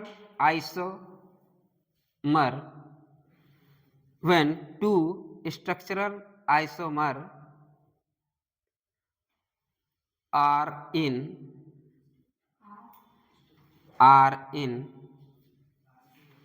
और नहीं are in डायनेमिक इक्विलिब्रियम। देखिए दो स्ट्रक्चर हो डायनेमिक इक्विलिब्रियम पे हो, इसका हिंदी ये है, when two structural isomer are in dynamic equilibrium with each other they are called as tautomer and the phenomena is called as the tautomerism. And the phenomena is called as tautomerism. tautomerism. दूसरी line लिखिए, दूसरी line, due to,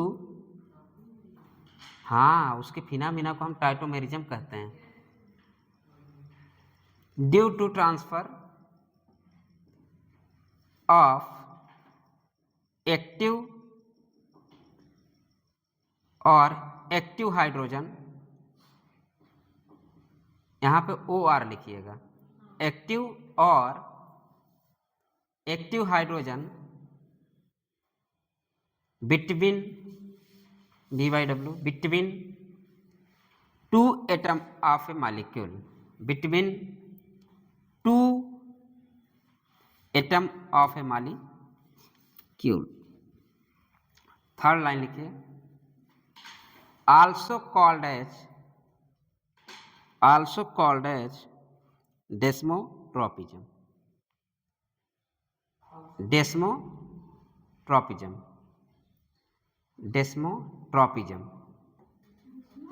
Desmo मतलब bond होता है, tropism मतलब movement होता है। जैसे फाइटोट्रोपिज्म प्लांट का मूवमेंट, आयनोट्रोपिज्म आयन का मूवमेंट। चलिए कहाँ तक लिखे? Also called as डेस्मोट्रोपिज्म oblique प्रोटोट्रोपिज्म। NCERT की लाइन है, चलो जहाँ टॉटोमेरिज्म है वहाँ देखना। नहीं दिया है, बहुत छोटा चीज है, बहुत बड़ी चीज नहीं है। कीटोइनॉल पढ़े हो आप लोग? कीटोइनॉल नाम सुने हैं? इसी का फॉर्म है। चलिए आगे लिखिए, लिखिए proton tropism, oblique proton tropism, oblique proton tropism, oblique cation tropism.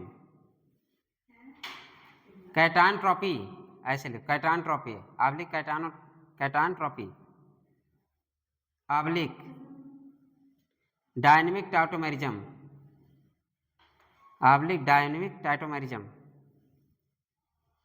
चौथी लाइन लिखिए,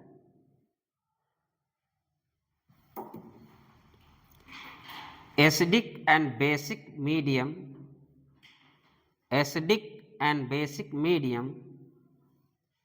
increase the rate of tautomerism,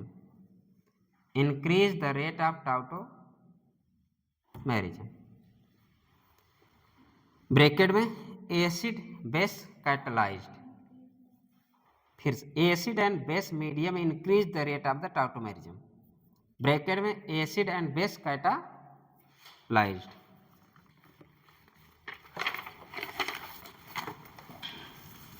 condition for tautomerism, condition for tautomerism.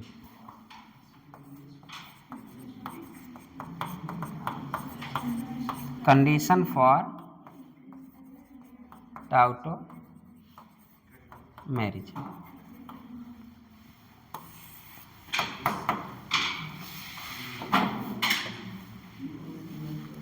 Condition for टाउटोमेरिज्म।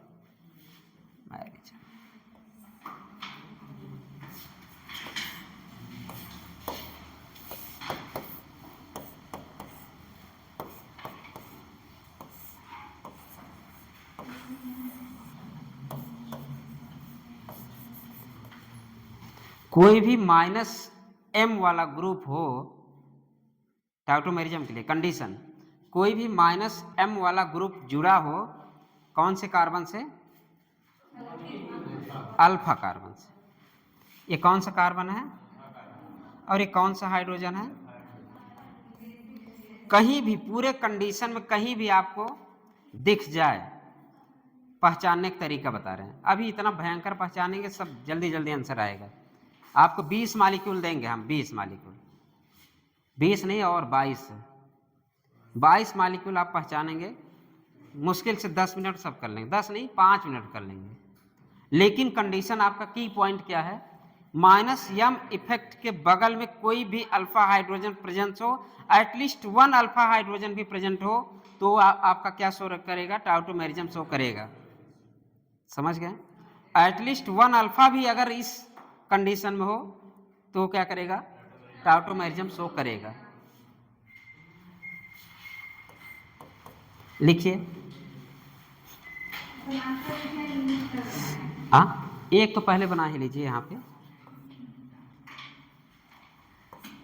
HCH, यहाँ पे H,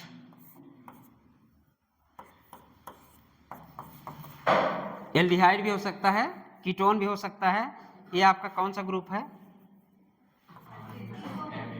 भाई? पोलर आ गया ना। पोलर वाले कैसे थे? -m इफेक्ट शो करते थे, पाई बॉन्ड वाले -m। तो माइनस यम के बगल में क्या दिख गया, क्या alpha carbon at least 1 alpha hydrogen at least 1 alpha hydrogen हो तो ये टाउटोमेरिज्म शो करेगा। अब इसके निकले कीटोन भी लिख दीजिए, इसके नीचे लिखिएगा, ये वाला ग्रुप तो कॉमन है। अब यहीं से इसके नीचे लिखते जाइए, 4-5 लिख लीजिए पहले। कीटोन लिख ऐसे लिखो, पता चले कि ये आपका ये भी हो सकता है, CN भी हो सकता है, NO2 भी हो सकता है। NO2 पता है कैसे लिखा जाता है, इतनी बार लिख चुके हैं आप।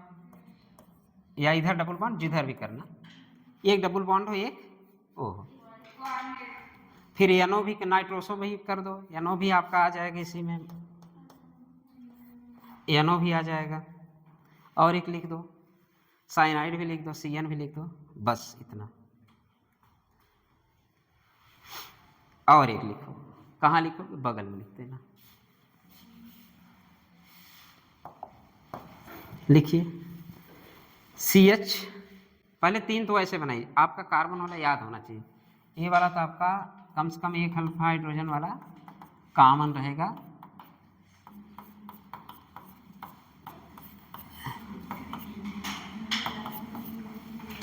CH2 CHCHO करो, CHCHO, CH 2 3 1 4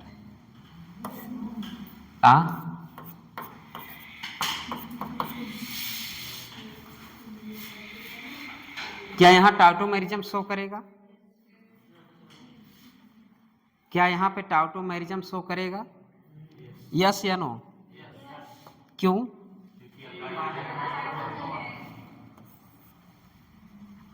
लेकिन एक ग्रुप तो बड़ा दूर है, -m।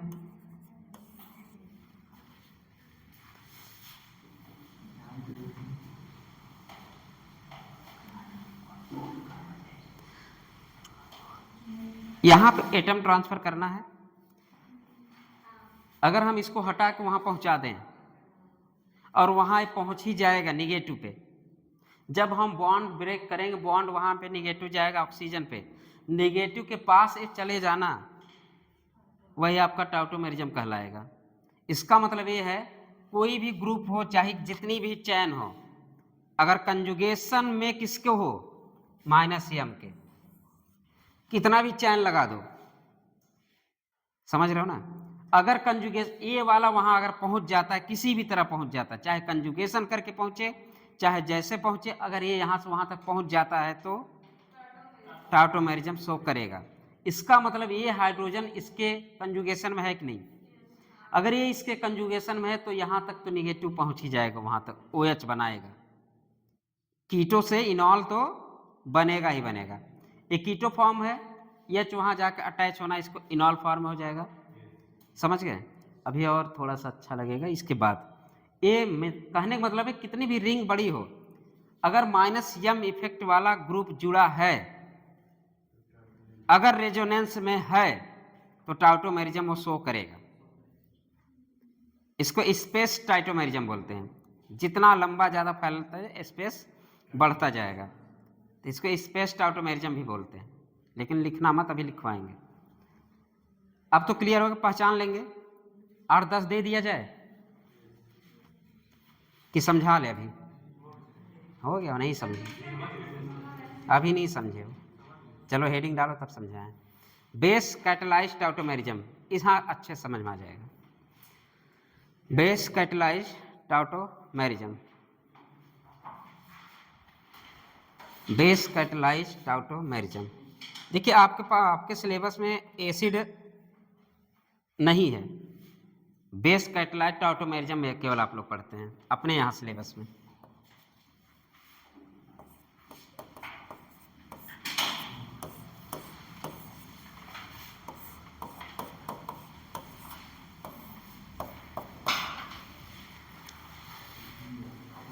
मैंने बोला क्या? बेस कैटलाइज ना, बेस कैटलाइज टाउटोमेरिज्म। यहाँ पे क्या है? OH है। अच्छे समझना। अभी बताइए, यहाँ पे OH आएगा, कौन आएगा? बेस। OH आएगा, किसको लेके जाएगा? H को लेके जाएगा। H को लेके आएगा तो फिर क्या आएगा? H को लेके जाएगा तो सॉल्वेशन आएगा। सॉल्वेशन से फिर क्या लेगा? H लेगा, तब जाके पूरा प्रोसेस होता है। समझ में आया? कह सकते हैं आपके पास बेस आया, OH लेके गया, OH फिर आपके सॉल्वेशन से पानी को लिया, पानी से हाइड्रोजन को लिया, हाइड्रोजन फिर आपके ऑक्सीजन निगेटिव वाले से जाके अटैच हो गया। हम या तो बात करें कैसे, इसको ब्रेक कर दो, यहाँ पे निगेटिव आ जाएगा ना, और यहाँ पे डबल बॉन्ड भी आ जाएगा, ACH2 भी आ जाएगा। फिर यहाँ से क्या लेगा? सॉल्वेशन आएगा। समझ गए? सॉल्वेशन से क्या लेगा? H ले लेगा। H कहाँ चला जाएगा? O के पास। फिर क्या हो जाएगा? इन है, एक कीटो है, या तो एक कीटो कर दो, एक कीटो फॉर्म है, और ये क्या बन जाएगा? इसलिए इसको क्या बोलते हैं? कीटो इनॉल टाउटोमेरिज्म बोलते हैं।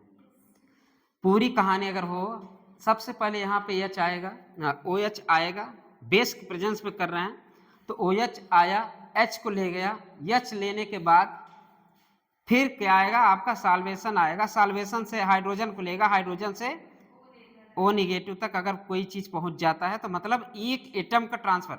देखिए पहली बात क्या है? बॉन्ड का, CH बॉन्ड का ब्रेक होना। CH बॉन्ड का ब्रेक होना डेस्मोट्रॉपिज्म कहलाता है, क्योंकि CH बॉन्ड का मूवमेंट होना, अब ये मूवमेंट होने के लिए तैयार है, ये हो गया आपका डेस्मोट्रॉपिज्म, एक वर्ड। दूसरा लाइन क्या है?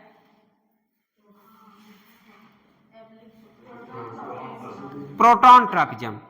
फिर यहां से आपका प्रोटॉन का मूवमेंट होना क्या होता है? Proton tropism. फिर क्या है? डेस्मो में होता है बॉन्ड, एक मिनट, डेस्मो मतलब होता है बॉन्ड और ट्रॉपिज्म मतलब होता है मूवमेंट। CH बॉन्ड का मूवमेंट हो जाना या टूट जाना डेस्मोट्रॉपिज्म कहलाएगा, और ये प्रोटॉन का मूवमेंट क्या कहलाएगा? प्रोटॉन ट्रॉपिज्म कहलाएगा। और इतना मुझे पता है, प्रोटॉन हमारा कैसा है? कैटायन है, इसलिए इसको क्या बोलते हैं? कैटायन ट्रॉपिज्म बोलते हैं। हो गया तीनों नाम, इसलिए इसका 3 नाम पढ़े आप लोग। क्या चीज? डायनेमिक इक्विलिब्रियम, ये आपका इक्विलिब्रियम है, वहां से यहां भी आ सकता है, यहां से वहां भी आ सकता है। कभी कभी आपको यही प्रोडक्ट दिया रहे, इनॉल वाला दिया रहेगा, बोलेगा आपका टाउटोमेरिज्म शो करता है कि नहीं। अभी एक एग्जांपल आप पढ़ेंगे, पता चलिए आपको कीटो दिमाग धंसा हो, अरे हो सकता हो इनॉल बन चुका है, तब भी आप बोलेंगे हाँ ये टाउटोमेरिज्म शो करेगा, क्योंकि डायनेमिक है ना, डायनेमिक इक्विलिब्रियम है। ये इधर भी जाएगा, ये इधर भी जाएगा, इसलिए इसका नाम है डायनेमिक इक्विलिब्रियम। 4 नाम, चारों क्लियर हो गया? मतलब ऐसे बनाइएगा। और कहने का मतलब ये है कि OH आएगा, H को ले जाएगा, H जाएगा कहाँ पे? निगेटिव पे जाएगा, निगेटिव जाएगा, OH बनाएगा। समझ में आया? मतलब कि ये जब बॉन्ड ब्रेक हो, O निगेटिव, अगर ये हाइड्रोजन O निगेटिव के पास पहुंच जाए तो यहाँ पे 1 atom transfer to another atom.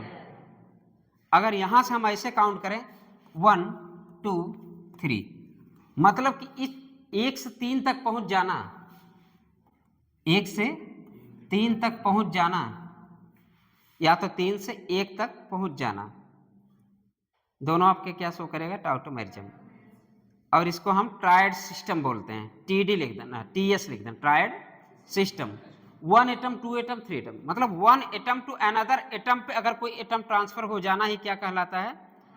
टाउटो। यही डिफिनीशन है ना, transfer of the 1 atom to another atom. क्या हुआ? एटम यहां भी ट्रांसफर हो रहा है, स्ट्रक्चरल मूवमेंट हो रहा है। पहला वाला डिफिनीशन क्या है? When the 2 structure isomer in dynamic equilibrium. ये तो हो ही गया, डायनेमिक इक्विलिब्रियम में है ही है। फिर क्या है?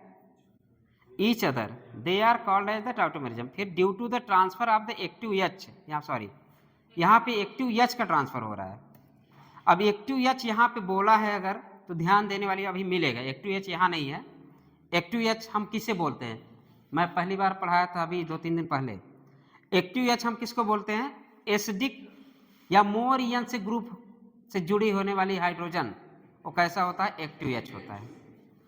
मोर, जैसे कि आपका अभी हम एग्जांपल देंगे एसी नाइट्रो, वहाँ पे आपके एसी नाइट्रो में एच आपका किससे जुड़ा होगा, मोरियन ग्रुप से जुड़ा होगा। और मोरियन जैसे साइनाइड हो गया, हाइड्रोजन साइनाइड या आइसोसाइनाइड।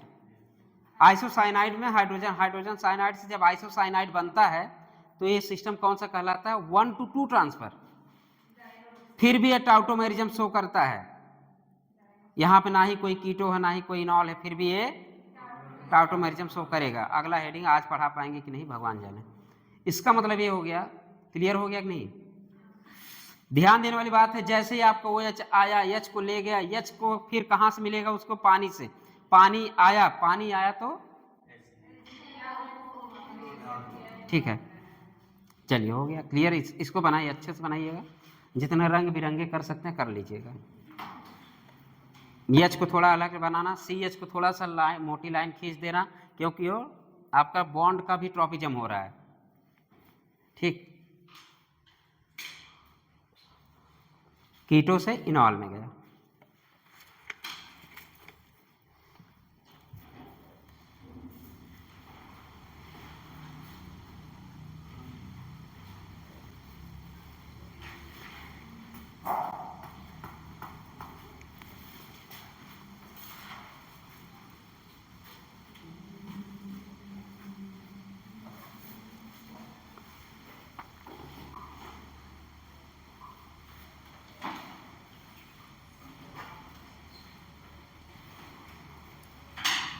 अच्छा, ये जब टूटेगा तो पहले यहाँ निगेटिव आएगा ना, एक स्टेप निगेटिव वाला बना दीजिएगा, एक स्टेप।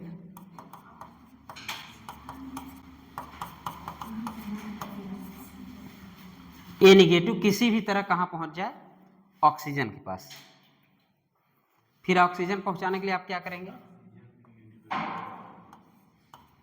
लो पहुंच गया ऑक्सीजन पे निगेटिव, क्योंकि पहले हम ये बॉन्ड तोड़ेंगे ना, ये बॉन्ड तोड़ेंगे, यहाँ निगेटिव आएगा, ये निगेटिव आया, फिर निगेटिव के बाद ये हुआ। ये ब्रैकेट में करिएगा, ये वाला स्ट्रक्चर आपका फाइनल स्ट्रक्चर है, इसको ब्रैकेट में करिएगा। ये बीच वाला ये होगा, गड़बड़ हो गया, जगह नहीं छोड़ोगे थोड़ा डायरेक्ट बना दिए, मतलब समझने के लिए। अगर अब, लेकिन अब इतना नहीं करेंगे, आप डायरेक्ट एक ही फिगर में, शॉर्ट ट्रिक चाहिए ना हमको, अब एक ही फिगर में हमें सब सोच लेना है। ये तो हो गया,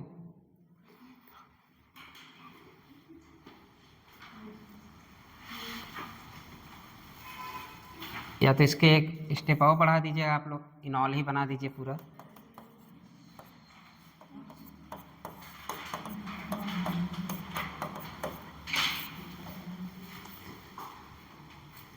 ये इन ऑल है ना, इन ऑल बोलते हैं।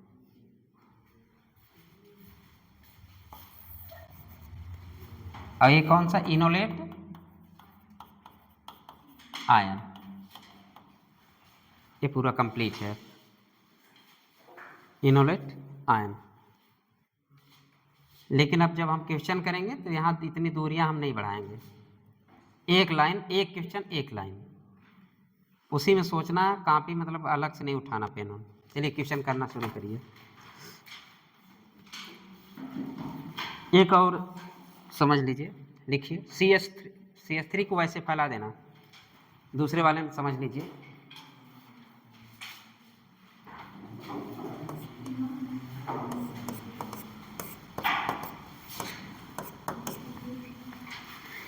ऐसे करके लिखिए, CH डबल बॉन्ड CH,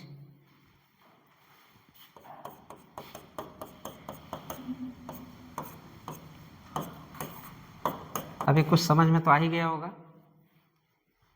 क्या समझ में आया कि ये रेजोनेंस में है, कौन रेजोनेंस में है, हाइड्रोजन। सबसे पहले प्रोटॉन का जाना, फिर क्या चीज़? प्रोटॉन के जाना कंजुगेशन में हो गया। अब वो निगेटिव आपके कंजुगेशन में पूरे चले जाएगा, वो निगेटिव यहाँ पे किसी तरह पहुँचाना है, बॉन्ड ब्रेक करे, वो निगेटिव यहाँ तक पहुँच जाएगा, फिर पानी आएगा, पानी से एच लेगा, इनॉल बनाएगा। समझ गए? क्लियर हो गया? बना लेंगे, बना के दिखाइए। रिवर्सिबिलिटी वाली ऊपर OH लगाइएगा, ना कुछ दिया है तो बेस, हमारे देखिए हमारे सिलेबस में केवल बेस दिया है, OH लगा दो, ऊपर OH लगा देना, बेस। सब रिवर्सिबिलिटी 3 स्ट्रक्चर बनाइएगा, 3 रिवर्सिबल बना के लास्ट तक OH तक बनाइए। सबसे पहले नहीं बना पाओ क्या? अरे यहाँ सटेगा तो यही निगेटिव आएगा ना। चलो इसको CH2 करो माइनस, फिर CH डबल बॉन्ड CH कर दो अभी।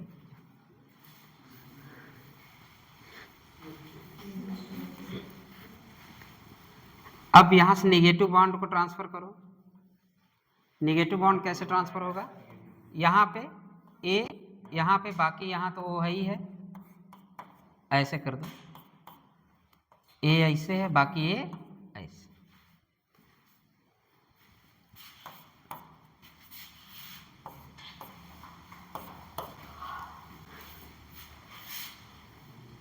बनाओ, तीसरा बनाओ,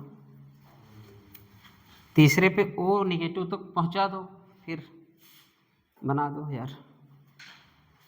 लिखिए CH2 डबल बॉन्ड CH, तीसरा वाला यहाँ पे गया ना, यहाँ पे पॉजिटिव, यहाँ नेगेटिव, ये हो जाएगा double bond CH2 double bond CH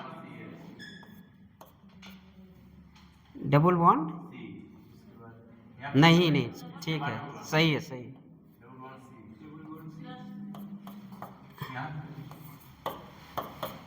वो भी सिंगल बॉन्ड रहेगा, यहाँ पे डबल बॉन्ड रहेगा। ओ पे सिंगल बॉन्ड यार, सॉरी, ठीक, ओ पे सिंगल बॉन्ड, ठीक।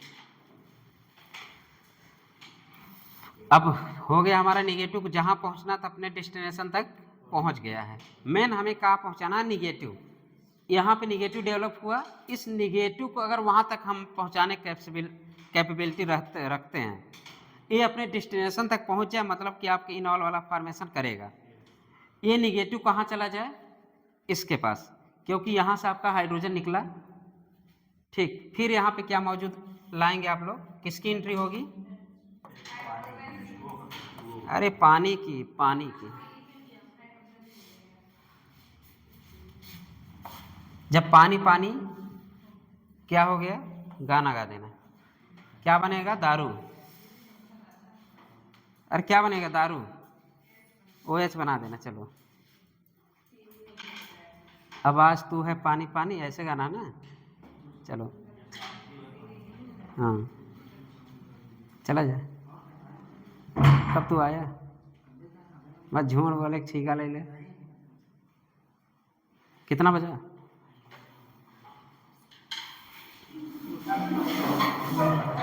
गुड मॉर्निंग, चला जाए। और हो गया क्लास? और है, कितना हुआ? हमारा टीचर नहीं, क्या चीज़? बैलेंस इसको इनॉल तक बना देना, ठीक है, कल डिस्कस करेंगे। अब आज सोचे तो ख़त्म हो जाएगा। क्वेश्चन करके आएंगे कि आप लोग कर लेंगे? नहीं भेजेंगे तो नहीं कर पाओगे। चलो हम लिखवा देंगे 4-5-10 क्वेश्चन। टाइप ऑफ टाउटोमेरिज्म हेडिंग डाल दीजिए, कल डिस्कस करेंगे। हाँ, टाइप ऑफ टाउटोमेरिज्म। किसको बोले? कहाँ अभी किसी को हम यहाँ से कहाँ बोल रहे चलिए हैं? यहीं से हो जाएगा। वो है ना, मुलायम है ना, अरुण है, चालू 1000 फॉर्म लेंगे। ले। इसको बंद करो। लाइव चल रहा है क्या? लाइव